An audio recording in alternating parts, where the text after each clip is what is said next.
بسم الله الرحمن الرحيم. يا أيها المزمل قم الليل إلا قليلا نصفه أو انقص منه قليلا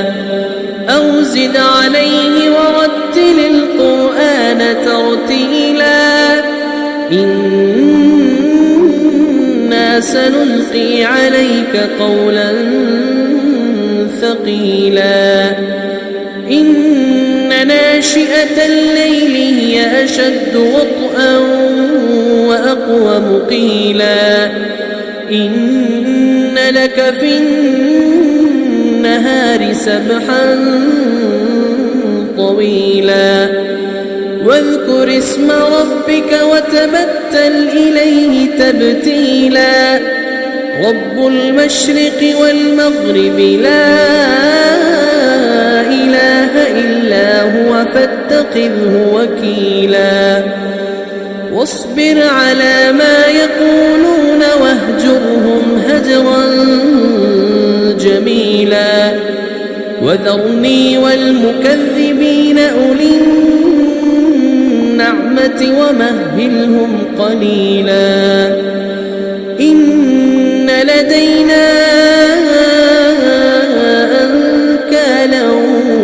وجحيما وطعاما ذا غصة وعذابا أليما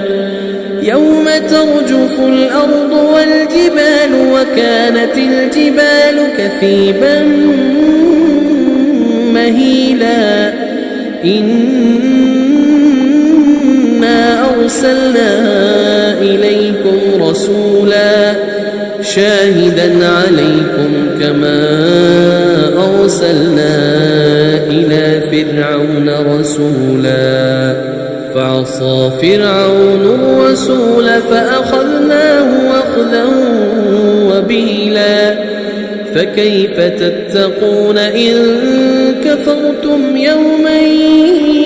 يجعل الولدان شيبا السماء منفطر به كان وعده مفعولا إن هذه تذكرة فمن شاء اتخذ إلى ربه سبيلا إن ربك يعلم أنك تقوم أدنى من ثلثي الليل ونصفه وثلثه وطائفة من الذين معك والله يقدر الليل والنهار